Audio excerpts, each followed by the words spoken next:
है।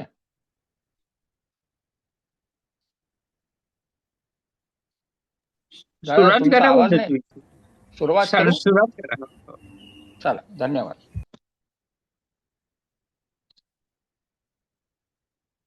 सर्वांना नमस्कार माझ्याकडून. आज आपण एक नवीन विषय घेऊन पुढे आलेलो आहोत आणि आता सुरुवात करू. गुरुदेवाला नमस्कार करून मी माझ्या वक्तव्याला सुरुवात करतो आहे. गुरुची प्रार्थना. गुरुर्ब्रह्मा गुरुर्विष्णू गुरुर्देवो महेश्वरः गुरुर साक्षात परब्रह्म तस्मै श्री गुरवे नमः. गुरुवे नमः. जो भी मैं आप लोगों से बात करता हूं उसमें रामचरितमानस का आधार है। रामचरितमानस में शंकर जी की एक प्रार्थना है, वो हम बोलेंगे। भवानी शंकरो वंदे श्रद्धा विश्वास रूपेण याभ्याम विना न पश्यन्ति सिद्धाः स्वान्तः स्थमीश्वरम्। इसका मतलब होता है श्रद्धा और विश्वास के स्वरूप श्री पार्वती जी और श्री शंकर जी के मैं वंदना करता हूं, जिनके बिना सिद्ध जन अपने अंतःकरण में स्थित ईश्वर को नहीं देख सकते। ईश्वरीय सपोर्ट माणसाला फार गरजेचा राहतो. त्या प्रार्थनेमध्ये हेच म्हटलेलं आहे. अभी हम थोड़ा हिंदी में शुरू करेंगे और ताकि सभी लोगों के बातें समझ में आ जाए। हमारा एक विषय हमने लेके हम आगे बढ़े हैं ताकि उसके अंतर्गत छोटे छोटे विषय को हम टैकल कर पाए। हमारा मुख्य विषय है स्वास्थ्य एवं सर्वांगीण विकास। शरीर में स्वास्थ्य होता है, मगर जीवन में कई ऐसे पहलू है कि जिसमें विकास होना आवश्यक है। इसी आधार पर हम आज बात करेंगे। मैंने इसके पहले भी कुछ बातें आपके साथ शेयर की थी। मानव की कुल 5 मौलिक मांगे हैं। कौन सी हैं? शरीर में स्वास्थ्य, इंद्रियों में शक्ति, मन में आनंद, बुद्धि में ज्ञान और अहम में प्रेम। इन 5 मौलिक मांगों को पूरा करने हेतु एक साधन है। साधन कौन सा है? संतुलित आहार, युक्ति युक्त उपवास, विवेकपूर्ण सेवा, विधिवत ध्यान और सर्वभावेन आत्मसमर्पण। ये प्राप्ति के साधन है। जब साधन हम बोलते हैं तो उससे जुड़ी हुई साधना भी हमें जानना चाहिए, और इसलिए रामचरितमानस में एक साधना का जिक्र किया हुआ है। और वह साधना में 3 सूत्र है: तप, सेवा और सुमिरन। तप का संबंध खाना या न खाने से है, सेवा का संबंध देने से है, और सुमिरन का संबंध अंदर जाके भगवान के क्षेत्र में भगवान का अनुभव लेने का क्षेत्र। कहने का मतलब भगवान से नाता जोड़ने का है। और मैंने आगे ये भी कहा था कि ये तीनों साधनाएं, तप, सेवा, सुमिरन, हमें एक साथ करनी है, क्योंकि हमें सर्वांगीण विकास करना। हमें केवल स्वास्थ्य प्राप्ति नहीं करनी है, हमें अपने जीवन में सर्वांगीण विकास हेतु इस साधना को अपनाना है। और इसीलिए ये तीनों साधना हमें एक साथ करनी है। अभी मैंने गए टाइम भी आपका एक 5 मिनट का ध्यान लिया था। हमारे जीवन में ध्यान का बहुत बड़ा महत्व है, और इसको मद्देनजर रखते हुए हम इसको हमारे हर क्लास में हर शनिवार को एक 5 मिनट देने की कोशिश करेंगे कि जब तक भगवान का सहारा ना मिले जीवन में परिवर्तन नहीं हो सकता। जैसे एक उर्दू में शेर है, जिसका खुदा बलवान उसका गधा भी पहलवान, ऐसे उर्दू में कहा जाता है। यह वाक्य जो है जीवन के हर क्षेत्र में लागू होता है। तो इसीलिए उस खुदा को पहलवान बन के उसका सहारा लेना आवश्यक है। तो इसलिए ध्यान की विधि मैंने कई टाइम बोली थी। सबसे पहले चश्मा हो, चश्मा उतार दीजिए, सुखासन में बैठ जाइए।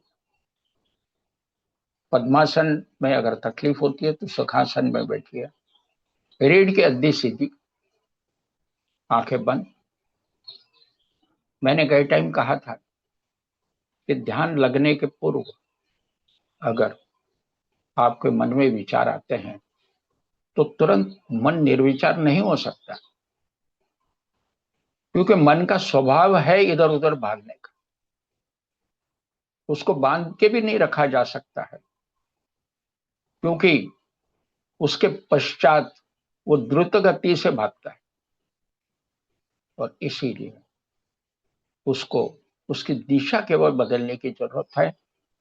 और विचारों की दिशा बदलने का मतलब होता है किसी भगवान का, किसी गुरु का, किसी गुरु के मंत्र का, भगवान राम, भगवान श्री कृष्ण या किसी भी देवता को आप फॉलो करते हैं, आंखें बंद रहते हुए उसकी मूर्ति आंखों के सामने लाए। अगर मंत्र लिया है तो मंत्र का उच्चारण करें और धीरे धीरे धीरे मंत्र की गति कम होनी चाहिए। कोई अगर राम राम बोलता है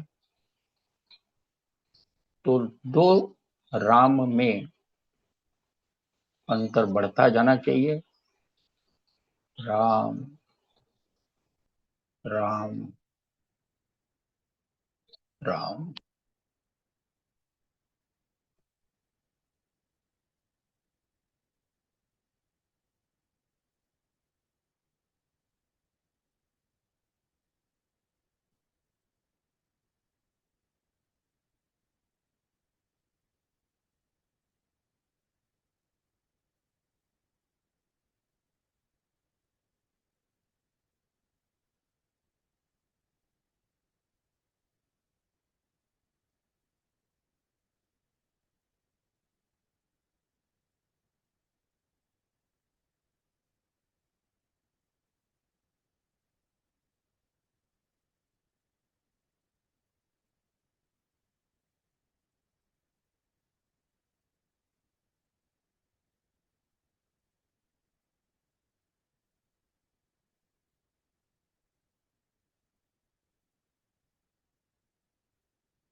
श्री राम।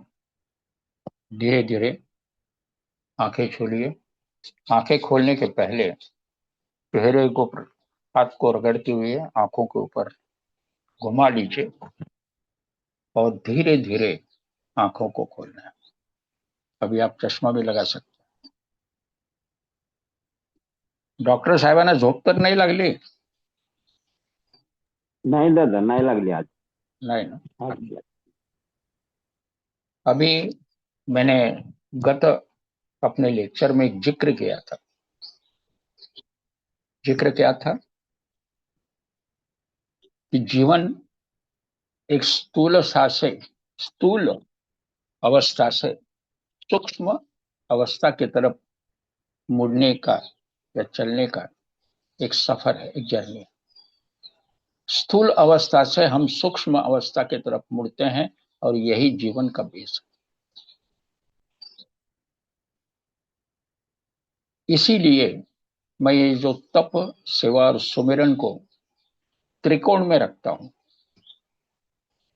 त्रिकोण में एक एपेक्स होता है। एपेक्स का मतलब त्रिकोण का सबसे बड़ा वर्ष ऊपर का हिस्सा, वहां पर मैं ध्यान को रखता हूं। और त्रिकोण का जो बेस होता है, उस बेस में मैं तप और सेवा को रखता हूं। शरीर और लेन देन, शरीर स्वास्थ्य में, सेवा लेन देन में मानी जाती है, मगर सबसे ऊपर जो ब्रह्मा है वह केवल ध्यान के माध्यम से ही जोड़ा जा सकता है। और इसीलिए ध्यान को सबसे ऊपर रखने की व्यवस्था है। और यही कारण है कि हम लोग ध्यान को महत्व देते हैं, ध्यान से शुरुआत करते हैं। भगवान से नाता जोड़ने से एक वातावरण में चार्जिंग होता है। जीवन में भगवान का अस्तित्व पैदा होता है। जब तक हम उसे याद नहीं करेंगे, वो हमारे इर्द गिर्द भी कैसे आ पाते। इसलिए मैंने गए टाइम एक उदाहरण भी दिया था। द्रौपदी वस्त्र हरण में द्रौपदी ने जब कृष्ण भगवान को याद किया, तुरंत कृष्ण भगवान हाजिर हो। वो नाराज हुई थी कि अभी तक कहाँ थे। उसने यही कहा कि तुमने बड़े बड़े लोगों को प्रार्थना की, याचना की, और मुझे याद नहीं। तुमने जैसे मुझे याद किया मैं हाजिर हो गया, क्योंकि मैं हाजिर था ही। ईश्वर भी भक्तों के कार्यों को दूर से देखता है कि भक्त मेरा क्या कर रहा है, मेरा बेटा क्या कर रहा है।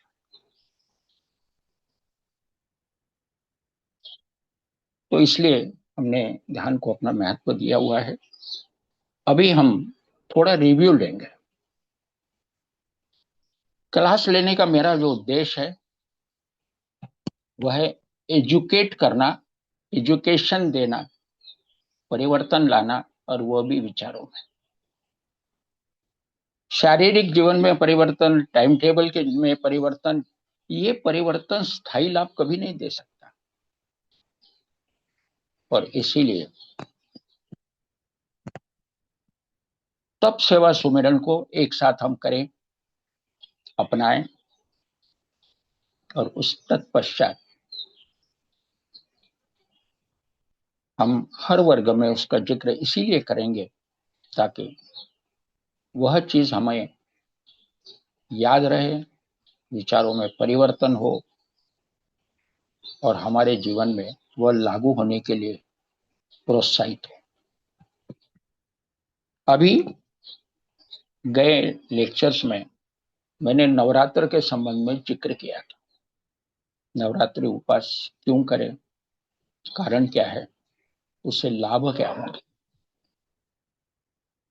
मेरे भी नवरात्रि उपवास हुए हैं।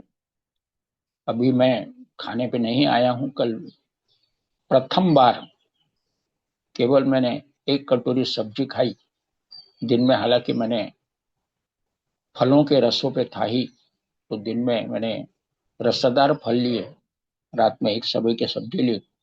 अभी तक खाने पे नहीं आया। अभी आज शायद अर्धी एक आधी रोटी खा के मैं शुरुआत करूंगा। तो नवरात्रि उपवास के संबंध में मैंने आपको जानकारी दी थी, उसका महत्व बताया था। उसमें आने वाली समस्याओं के ऊपर भी कुछ मैंने जिक्र किया था, और इतना भी कहा था कि अगर इस दरमियान कोई उपवास में समस्या किसी को आए तो मुझसे संपर्क कर सकता है। हालांकि शायद समस्या आई नहीं हो, तो मुझसे किसी ने संपर्क नहीं किया। लोकल लेवल पे तो संपर्क होता है। खैर, कोई बात नहीं, अगर जिन लोगों ने नहीं शुरुआत की है तो अगली बार भी कर सकते हैं। अभी मेरी एक गुजारिश है कि आज के लेक्चर से हर पार्टिसिपेंट्स ने एक डायरी और पेन साथ में रखें, क्योंकि इसके बाद अब जो भी चर्चाएं होगी वो द्रुत गति से नहीं होगी, धीमे गति से, ताकि आप आसानी से आत्मसात करें, उसको रिकॉर्ड में ले, इंप्लीमेंट करने की कोशिश करें। आपका जीवन बदल जाएगा। और इसीलिए आज के लेक्चर से हम शुरुआत करते हैं कि नोट करते रहे। अभी इस विषय को, आज का जो मैंने विषय रखा है, अकाली वृद्धत्व। अकाली वृद्धत्व क्या है, क्यों है, और क्या उसे टाला जा सकता है, इसके ऊपर आज हम बात करें। क्योंकि हमारे साथ डॉक्टर साहब भी हैं, वो भी सबसे आखिर में अपने विचार रखेंगे। अगर मैं कहते समय अगर कुछ कमी हो तो डॉक्टर साहब मुझे सूचित भी कर सकते हैं, मगर बीच में नहीं, सबसे आखिर। क्योंकि वक्ता को अगर बीच में सवाल किया जाए तो उसका जो विचारों का फ्लो होता है वह डिस्टर्ब हो जाता है। इसलिए पूरा सुन ले, क्योंकि ये ज्ञान गंगा है। ये मैं नहीं बोल रहा हूं, मेरे पीछे जो है ना वह बोलता है। जब मैं स्टेज पर बैठ जाता हूं तो अपने आप को भूल जाता हूं। उस समय मैं नहीं रहता हूं, वह रहता है। और इसी के लिए उसको डिस्टर्ब करना उचित नहीं। इसलिए आपसे गुजारिश है, हमारे जीवन में दो अवस्थाएं हैं, एक तरुण अवस्था और सबसे आखिर में वृद्धावस्था। ये दो अवस्थाओं में से हम गुजरते हैं। इस अवस्था में से गुजरते समय एक बीच वाली अवस्था आती है, जिसको हम अकाली वृद्धत्व बोलते हैं। मेरे सर में बाल नहीं है, हालांकि मैं अकाली नहीं बोल सकता हूं, क्योंकि मैं आज 78 में चल रहा हूं। तो इसको अकाली नहीं बोलेंगे, मगर फिर भी जैसे मैंने एक बार जिक्र किया था, 12वीं में बनने वाले बच्चे के सर के पूरे बाल चले गए और बाद में वो कैसे आए, इसका भी मैंने उदाहरण दिया था। तो 12वीं में जो बच्चा पढ़ता है, 17-18 साल का होता है, तो उसके अगर बाल जाए तो उसे हम अकाली वृद्धत्व बोल सकते हैं।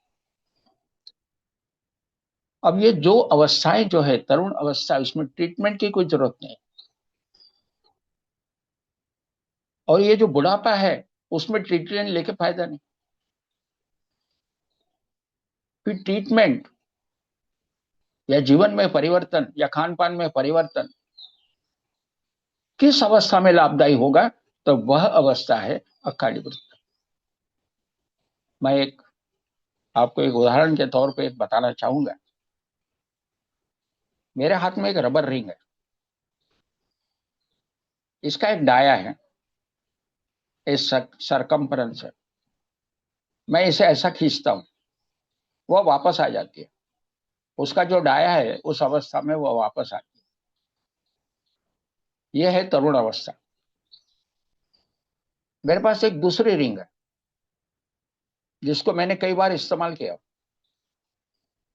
इसका डाया बड़ा है, उसको अगर मैं खींचता हूं तो ओरिजिनल जो उसका शेप है, वो ओरिजिनल शेप या ओरिजिनल डायमेंशन में वो आती नहीं, कि यह है वृद्धावस्था। तो कहने का मतलब यह है एक अवस्था, तरुण अवस्था, चाहे जो खाओ, चाहे जितनी मेहनत करो, कुछ नहीं होने वाला। ये तरुण अवस्था हो सकता है मैं 50 किलो 100 किलो वजन भी उठा लूं। जब 19-20 साल की उम्र में मैं अखाड़े में जाता था, तो जिसको बेंच प्रेस बोलते हैं, यानी सोते समय वजन उठाना, तो उन दिनों मेरी क्षमता 125 किलो तक बढ़ चुकी थी। सोते सोते मैं 125 किलो वजन उठाता। आज मुझे वह अवस्था काल्पनिक लगती, उस अवस्था को मैं छोड़ चुका हूं, उस अवस्था को मैं भूल चुका हूं। वह अवस्था मुझे आज काल्पनिक लगती है। किसी को अगर उदाहरण मैं दूं, तो मुझे देख के वो हंसने लगेंगे, संभावना है। मगर क्योंकि उस अवस्था में को मैं जिया हूं, अनुभव किया हूं, और उस अवस्था को मेंटेन करने की मैं सतत कोशिश करता रहा हूं, और इसीलिए मैं 125 किलो वजन उठा सकता था। मगर आज अगर 25 किलो भी वजन उठाना है, तो थोड़ा मुझे कठिन लगता है। शक्ति आज भी है, उन दिनों में भी थी, मगर जो मसल पावर जिसको हम लोग बोलते हैं, उन दिनों वो पूर्ण अवस्था में थे। आज मसल पावर कम हो गई है। शक्ति आज भी है, मगर मसल पावर कम हो गई है, और इसलिए 25 किलो का वजन भी मुझे भारी लगता है। तो याद रखें कि व्यायाम से मसल पावर बढ़ती है। जैसे मैंने अभी अभी आपको रबर के बारे में बताया, शरीर में फ्लेक्सिबिलिटी है, जैसे इस रबर में फ्लेक्सिबिलिटी। तरुण अवस्था में बॉडी को कितना भी खींचो, वो ओरिजिनल स्टेज में आ जाएगी। कितना भी अत्याचार करो, वह ओरिजिनल अवस्था में आ जाएगी। मगर वृद्धावस्था में वह संभव नहीं है, क्योंकि मसल पावर कम हो गई। बाकी चीजें जैसे के वैसे है, कोई अंतर नहीं। हमारे योगी जी महाराज हमेशा बोलते थे, बुढ़ापा एक बीमारी है। सुनकर आश्चर्य लगता है। बुढ़ापा एक बीमारी है, और जैसे हर बीमारी का इलाज है, वैसे बुढ़ापे का भी इलाज है। हाँ, बुढ़ापा हम टाल नहीं सकते। हाँ, बुढ़ापा हम पोस्टपोन कर सकते हैं, और तरुण अवस्था को आगे बढ़ा सकते। तो तरुण अवस्था स्थायी करना और बुढ़ापा पोस्टपोन करना, केवल यही हमारे हाथ में है। और फिर ट्रीटमेंट काय के ऊपर हो, बस ये बड़ी वाली सोचने वाली बात है। जीवन में हम जो ट्रीटमेंट करते हैं, न तरुण अवस्था में करते हैं, न बुढ़ापे में करते हैं, और केवल और केवल अकाली वृद्धत्व पे करते हैं। इसके बाद भविष्य में हम कुछ 12 क्षार के ऊपर भी बात करने वाले। मैंने गए टाइम आपको बोला था कि यूएसए में इसका रिसर्च हुआ है, और मैंने वो चार्ट भी आपसे बताया था कि डॉक्टर N.W. वॉकर, इन्होंने कोलन के ऊपर काफी रिसर्च किया, और कोलन में कुल 12 प्रकार के सॉल्ट खाने में से एब्जॉर्ब होते हैं, और शरीर तंदुरुस्त बनता है।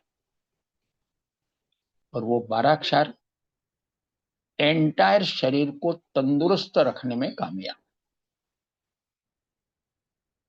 वह 12 क्षार आज भी मार्केट में अवेलेबल है। ऊपर से ओरली लिए जा सकते हैं, और उसके ऊपर एक फिलॉसफी डेवलप हुई है,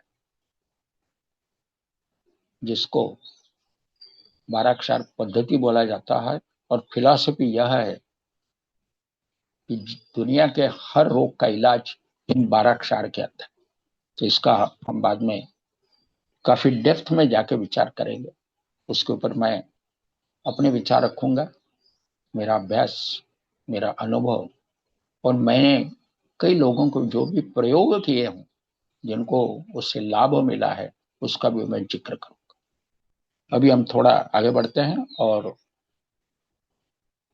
एक बात मैं कहना चाहूंगा। ये तो मेरे लेक्चर में मैंने कुछ ये कहा था कि human being is 20% physical and 80% mental. मैं थोड़ा सा उसमें एक करेक्शन करना चाहूंगा कि मुझे बाद में समझ में आ गया कि थोड़ा सा मैं गलत बोल गया। गलत का मतलब यह है कि human being is mental by 98%। मैंने 80 बोला था, वो गलत हुआ। तो आप याद रखें, ये मैं नहीं कह रहा हूं, जो यूरोप में एक्सपर्ट लोगों ने जो रिसर्च किया है उनका ये ओपिनियन। तो human being is 98% mental and 2% physical. मगर हर व्यक्ति अपने जीवन में 98% एनर्जी और ये 2% मेंटेन करने के लिए बिताते हैं। और ये जो 98% है उसमें हार्डली 2% एनर्जी वेस्ट करते हैं, जबकि उल्टा होना चाहिए। तो याद रखें कि हमको मेंटल लेवल पे ज्यादा कार्य करना। सो मेंटल लेवल का मतलब यह होता है विचारों में परिवर्तन। मैंने एक विद्वान की किताब में पढ़ा था कि हर इंसान के जीवन में एक अवस्था आती है और उस अवस्था का पीरियड है 35 साल की उम्र से लेके 45 साल की उम्र तक। एक 10 साल का पीरियड है जिसमें ट्रांसफॉर्मेशन या परिवर्तन संभव है, उससे पहले नहीं और उसके बाद में भी। और इसलिए याद रहे, हालांकि आज हम उस अवस्था को बहुत पीछे छोड़ चुके हैं, मगर क्योंकि भगवान से नाता जुड़ा है तो भगवान सहायक निश्चित बनेगा। आज इस अवस्था में भी हम परिवर्तन की कोशिश करते हैं, वह तो पीछे बैठा ही हुआ है, निश्चित सहारा देगा। इन विचारों को साथ में लेके हम अब आगे बढ़ेंगे। अभी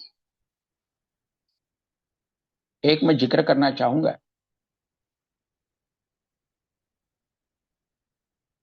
शायद सोमवार की बात है, राव साहब जो हैदराबाद वाले हैं उन्होंने बड़ा अच्छा विचार सामने रखा था। उन्होंने कहा था, एक बार खाने वाला योगी, एक बार खाने वाला योगी, 2 बार खाने वाला भोगी और 3 बार खाने वाला रोगी। बहुत अच्छा विवेचन उन्होंने किया। संस्कृत का उन्होंने एक श्लोक भी पढ़कर बताया। अब इसमें चुनाव क्या करना? चुनाव तो बिल्कुल सीधा है। किसी के सामने उस चीज का मैं जिक्र करूंगा तो हर व्यक्ति यही चाहेगा, हम रोगी बनना नहीं चाहते, हम योगी बनना चाहते। हालांकि किसी को अगर ये हम कहें कि योगी बनना चाहोगे, वो मना कर दे। मगर जब इस चीज का जिक्र करेंगे कि एक बार खाने वाला योगी, तो हर व्यक्ति चाहेगा कोई बात नहीं, मैं योगी बनना चाहूंगा, मैं एक ही बार खाऊंगा। और मैंने इस संबंध में कुछ जानकारी आपको दी थी कि food is a building material. खाना जो है शरीर को बढ़ाता है और बढ़ाने की अवस्था ज्यादा से ज्यादा 25 साल की उम्र होती है। उस के पश्चात कोई बढ़ने वाला नहीं। सो बढ़ाने वाली चीज को कम करना चाहिए। अब इस सिलसिले में हम थोड़ी बात करेंगे।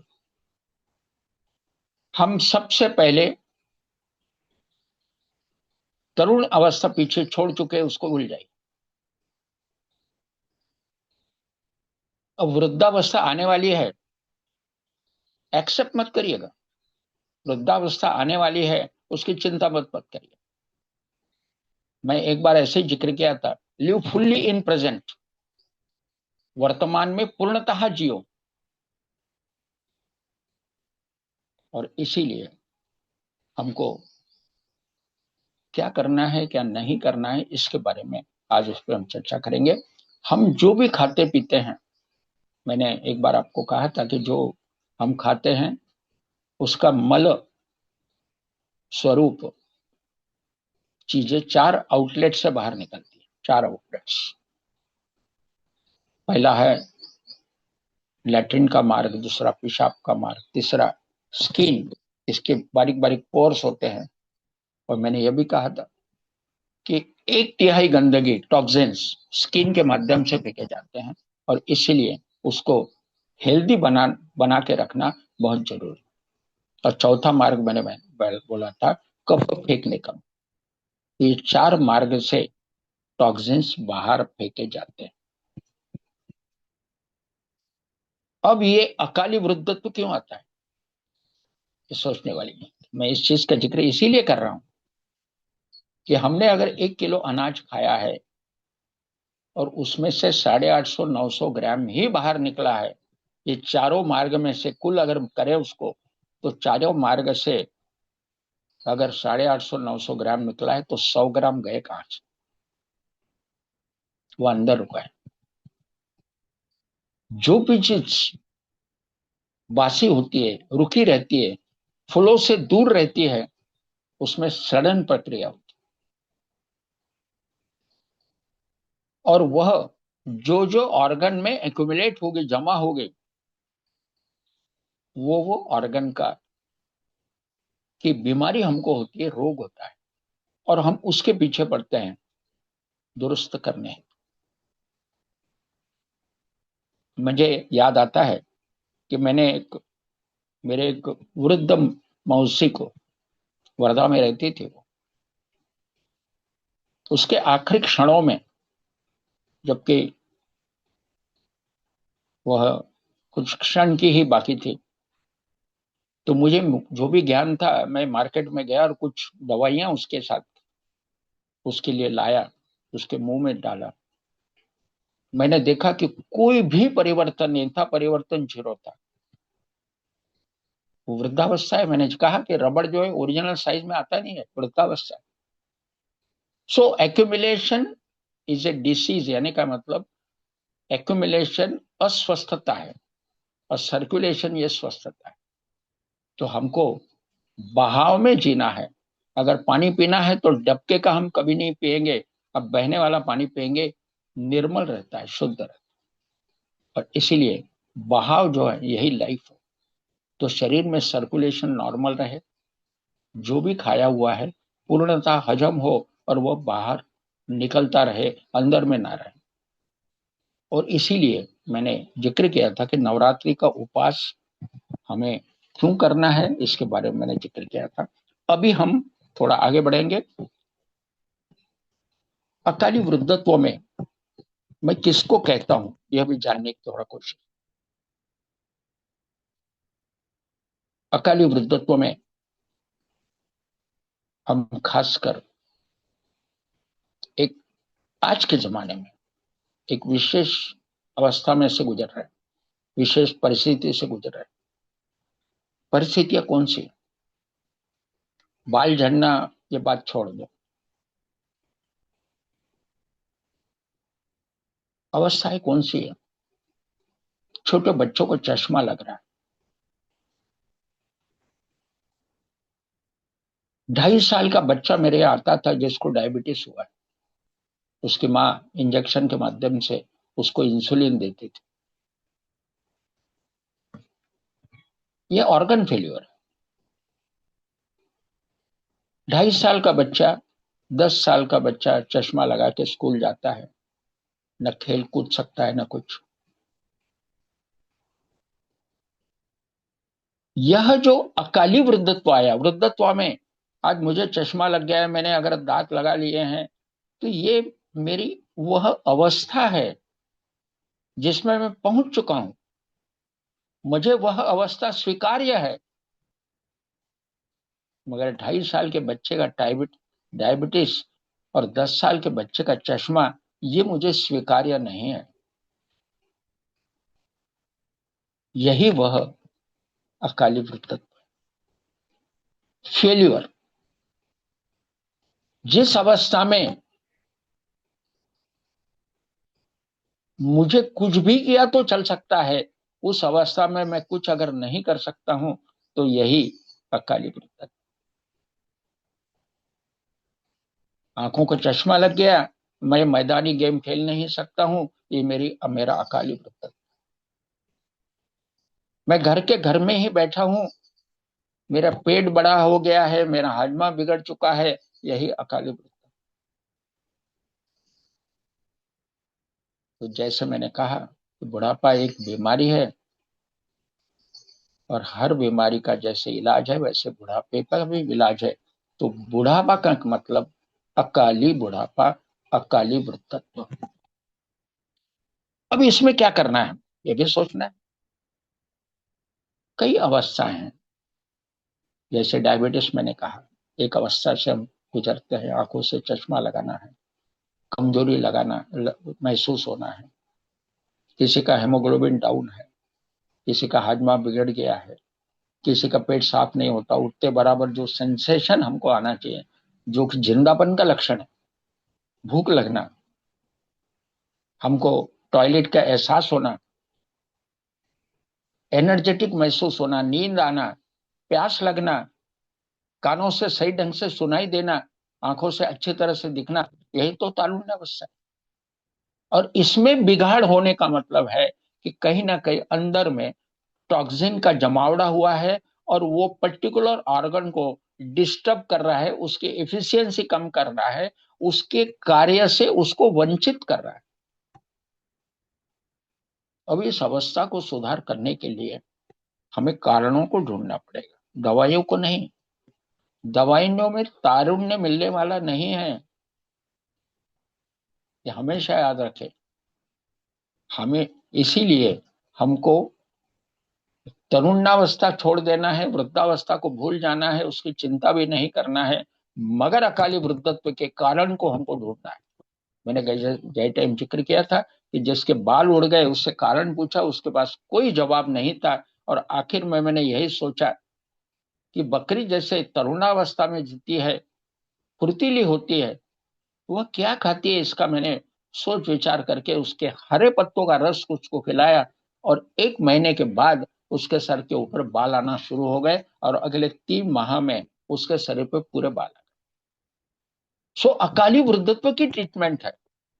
और ट्रीटमेंट कैसी है? ट्रीटमेंट केवल जहां गलतियां हुई है उसको सुधारने की ट्रीटमेंट, जहां कुछ खान पान में कमी है उसमें परिवर्तन लाने की आवश्यकता है। मैं कभी जब मौका लगेगा मैं 12 पे जैसे बात करूंगा ना, तो मेरे पास एक किताब है जिसके अंदर जिक्र किया है। 2 किताबें हैं। एक किताब में किस रोग के ऊपर कौन कौन से योगा करने चाहिए ताकि रोग दुरुस्त हो, और दूसरी एक किताब है कि क्या खाने से कौन से रोगों का इलाज हो सकता है। आंखों में शिकायत हो तो कौन कौन से फ्रूट्स, कौन कौन से फल फल कौन सलाद वगैरह जो क्या क्या खाना है ताकि मेरी आंखों की रोशनी बढ़े। कहने का मतलब यह है कि खान पान परिवर्तन से मेरे ऑर्गन की एफिशिएंसी कैसी बढ़ाई जा सकती है, और अकाली वृद्धत्व को कैसे टाला जा सकता है, इसके आधार पर वो किताब है। मैं जिक्र करूंगा जरूर, उसके मुझे कुछ नोट्स निकालने पड़ेगी, और पॉइंट्स मैं फिर आपके सामने रखूंगा। चाहो तो मैं आपको उस समय लिस्ट भी देने की कोशिश करूंगा, कोई दिक्कत नहीं, क्योंकि अध्ययन, अनुभव, इसके आधार पर मैं बात करता हूं। अभी ये जो बीच वाली अवस्था है जिसको मैं अकाली वृद्धत्व हिंदी में, मराठी में, या प्री मैच्योर्ड ओल्ड एज ये अंग्रेजी में कहता हूं। जैसे मैंने एक बालों का इलाज आपको बताया, अभी हम देखते हैं कि छोटे बच्चों को चश्मा लग रहा है, तो हम उसका कारण ढूंढते हैं, और हमें पता चलता है कि छोटा बच्चा, माँ उसे जब दूध पिलाती, खाना खिलाती है, उस समय उसके हाथ में मोबाइल दे देती। अब वो मोबाइल देखते देखते खाना भी खाता है, दूध भी पीता है, हंसता भी रहता है। कहने का मतलब उस मोबाइल को वो एंजॉय करता है, चित्र देखता है। माँ ये भूल जाती है कि यही मोबाइल उसका नुकसान करने वाला है, भूल जाती है, क्योंकि उसको उसका कार्य संपन्न करना है, खाना खिलाना, दूध पिलाना, ये कार्य से उसको मुक्त होना है, जिम्मेदारी है उसकी। मगर जिम्मेदारी का मतलब ये नहीं होता है कि गलत आदतें हम बच्चों को डालें। तो हमें एक कारण मिल गया कि चश्मा लगाने की वजह डेफिशिएंसी नहीं है, बाहरी परिणाम है। तो उस बाहरी परिणाम को हम कोशिश करें दूर करने, ताकि उसके ऊपर उसका जो दुष्परिणाम है वो ना हो। अब दूसरी बात, अब मेरे यहाँ ऐसे भी लोग आते हैं, छोटे बच्चे होते हैं, आंखों को चश्मा लगा हुआ है, तो डॉक्टर साहब इसके लिए क्या करें? तो सहज सबसे महत्वपूर्ण बात है, मैंने एक एनीमा का अपना एनीमिक कंडीशन का जिक्र किया। एनीमिक कंडीशन क्यों होती है? क्योंकि इस बॉडी में एक्यूमुलेशन ऑफ टॉक्सिन का प्रमाण बहुत ज्यादा है, एलिमिनेशन कम से कम। और इसलिए मैंने उस एनीमिक कंडीशन के ऊपर ट्रीटमेंट के लिए एनिमा की आवश्यकता का जिक्र किया, ताकि टॉक्सिन बाहर निकल जाए। और वो सिंपल दाल रोटी चावल भी खाता है, तभी वह भी चीज बॉडी में एब्जॉर्ब होके एनीमिक कंडीशन से वह व्यक्ति मुक्ति पा सकता है, शरीर की आवश्यकताएं पूरी हो सकती है। और आवश्यकताएं जो पूरी हो जाएगी तो निश्चित है तरुण्यावस्था बरकरार रहेगी, अकाली वृद्धत्व नहीं आएगा। क्योंकि एक्यूमुलेशन इज ए डिसीज और circulation is a health. So accumulation ना हो, जमावड़ा ना हो, इसके तरफ हमको ख्याल ख्याल करना चाहिए। मैं इसके ऊपर एक छोटा सा उदाहरण देता हूँ। जब मैं इंचार्जशिप में काम करता था, मेरे अंडर कई लोग थे। जब रिटायर्ड हुआ तो कम से कम 165 लोग मेरे अंडर थे। तो मैनेजमेंट का जब मैंने ट्रेनिंग लिया, तो मैनेजमेंट के ट्रेनिंग में हमको एक बात का खास जिक्र किया कि कर्मचारियों के 3 ग्रुप बनाए गए, यानी रहते ही हैं कहने का मतलब। एक group, B group, C group. एक ग्रुप जो होता है, एक ग्रुप, वो बड़ा लॉयल होता है, लॉयल टू द मैनेजमेंट। और ये जो सी ग्रुप होता है, ये non loyal to C management, ऐसा होता है। कहने का मतलब दो, ए और सी, ये दो ग्रुप हैं, एक लॉयल है, एक नॉन लॉयल है। और ये बीच वाला जो रहता है ना, ये लॉयल भी रहता है, नॉन लॉयल भी रहता है। कैसे? ये हमेशा ए ग्रुप को देखते हुए अच्छा काम करने की कोशिश करता है, ताकि वह लॉयल बना रहे। और वो कहने का मतलब वो डायलामा में रहता है, डिस्पोजिशन, कि मैं सी ग्रुप के तरफ देखकर कामों को टालूं क्या, नॉन रॉयल बनूं क्या। तो ऐसे डायलामा में वो बी ग्रुप रहता है, इधर जाऊं या इधर जाऊं। तो मैनेजमेंट स्किल में हमको सिखाया था कि हमेशा याद रखिएगा कि एक ग्रुप को छोड़ दीजिए, क्योंकि वह लॉयल है, उसको आपको कुछ बोलने की जरूरत ही नहीं। और सी ग्रुप को निगलेक्ट करिए, क्योंकि टोटली नॉन लॉयल है, वो उसके ऊपर एनर्जी वेस्ट मत करो। मैं मेरे मैनेजमेंट स्किल में यही चीज को अपनाता था, सी ग्रुप को बिल्कुल पूर्णतः छोड़ देता। ए ग्रुप को बोलने की जरूरत नहीं है, काम दे दो, वो काम करेगा, लॉयल रहेगा। मगर मैनेजमेंट स्किल में उन्होंने खास जिक्र किया था कि आपको केवल और केवल बी ग्रुप की तरफ ख्याल रखना, क्योंकि ये जो डायलामा की उसकी अवस्था है, ये एक ग्रुप के तरफ चला जाए तो बहुत ही बढ़िया, कोई उसमें सोचने वाली बात नहीं है। मगर कहीं गलती से वो सी ग्रुप में चला जाए तो आपके लिए बड़ी समस्या खड़ी हो जाएगी, और सी ग्रुप की पावर बढ़ जाएगी, और आपका ए ग्रुप कमजोर पड़ जाएगा। दानव पावरफुल हो जाएंगे, राक्षस पावरफुल हो जाएंगे, और भगवान की शक्ति कम हो जाएगी। और इसीलिए आपको कंसंट्रेशन केवल और केवल बी ग्रुप के तरफ करना है। और वैसे ही जीवन में तरुणावस्था में कोई सोचने की जरूरत नहीं है, वृद्धावस्था में भी निगलेक्ट करना है, सोचना नहीं उसके बारे में, वो तो आने वाली है। और आपको कंसंट्रेशन केवल और केवल अकाली वृद्धत्व की तरफ करना है, कि मेरा अकाली वृद्धत्व ना आए, मेरे बाल ना झड़े, मेरे आंखों में चश्मा ना लगे, मेरे दांत बढ़िया रहे, मेरा हाजमा अच्छा रहे, मैं फुल्ली एनर्जेटिक रहूं, मेरे हर ऑर्गन सुचारू रूप से काम करे, उठते बराबर मुझे एहसास हो कि यहाँ मुझे टॉयलेट जाना है, मुझे प्यास लगे। ऐसे कई लोग मेरे पास है। बंबई से मेरे पास एक व्यक्ति आया था जिसको पेशाब का एहसास ही नहीं होता है। कारण को जब ढूंढा तो कारण मुझे मिल गया। मैंने कहा उनको कि शायद ये कारण हो सकता है कि आपको पेशाब का एहसास नहीं होता, और उसने वो स्वीकार किया। कहने का मतलब हर ऑर्गन के जो काम है, हर ऑर्गन के जो इंडिकेशंस है, वो सही मायने में हमें महसूस होने चाहिए। पेशाब लगनी चाहिए, टट्टी लगनी चाहिए। कुछ लोग बोलते हैं हमको बिल्कुल गर्मी बिल्कुल नहीं लगती, और कुछ लोग बोलते हैं इतनी गर्मी लगती है। कुछ लोगों को ठंडी बहुत लगती है, और कुछ लोग जो है हाफ शर्ट पहन के ठंडी के दिनों में घूमते हैं।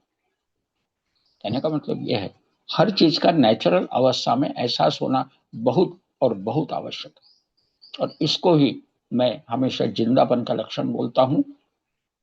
और यही तरुणावस्था है। तरुण अवस्था को का उम्र से कोई लेना देना नहीं। आपके ऑर्गन की एफिशिएंसी अगर मेंटेन है तो आप तरुण। मैं बहुत साल पहले जब अध्ययन करता था तो एक दिमाग में विचार आया कि आज अगर मैं खुद को 35 साल का मानता हूं,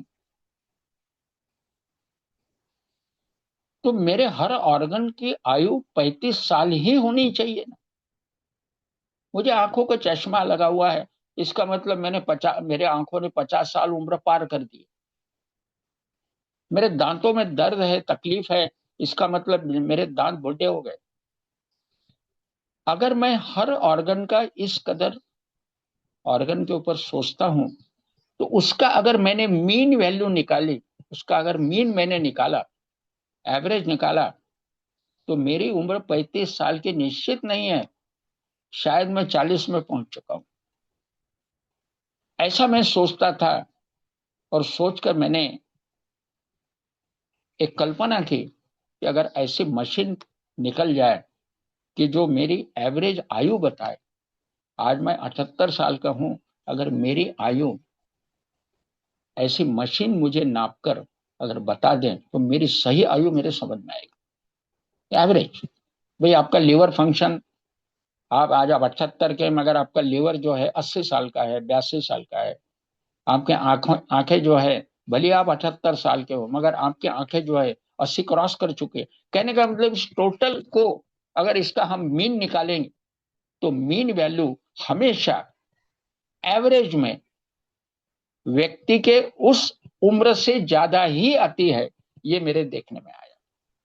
अगर आज मैं भी, बाद में मैंने देखा कि अभी आज मशीन्स अवेलेबल है, टोटल बॉडी चेकअप किए जाते हैं। ठीक है, कोई 25,000 लेता है, कोई 30,000 लेता है, वो एक बात अलग है। मगर आज मशीन्स अवेलेबल है, आपके हर ऑर्गन को चेक करके उसकी उम्र निकाली जाती है, उसके एफिशिएंसी के आधार पे, और उसकी मीन वैल्यू निकाल के फिर वो लास्ट में एक ओपिनियन में लिख देते हैं, ये जी your average age is so much. ऐसा वो निकाला जाता है। हालांकि उससे हमें कोई मतलब नहीं है, उससे हमें कोई लेना देना नहीं। मैंने एक आपके सामने विषय रखा है कि बुढ़ापा उम्र के आधार पे नहीं है, तरुण अवस्था उम्र के आधार पे नहीं है, वह एवरेज वैल्यू। और average depends on individual organ efficiency. अकाली वृद्धत्व यह उसके लिए कारण है, और उसके ऊपर ही इलाज हो सकता है, ताकि अकाली वृद्धत्व को हम टालें, हमारा हर ऑर्गन सुचारू रूप से काम करे। अभी थोड़ा रामकृष्ण दादा को बात करने का मौका देते हैं, और इस विषय को वैसे हम आगे बढ़ाएंगे। रामकृष्ण दादा, तुम्हाला बोलायचं बोलून घ्या।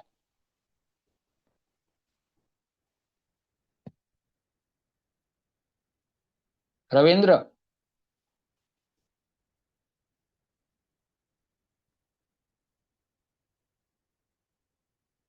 रवींद्र।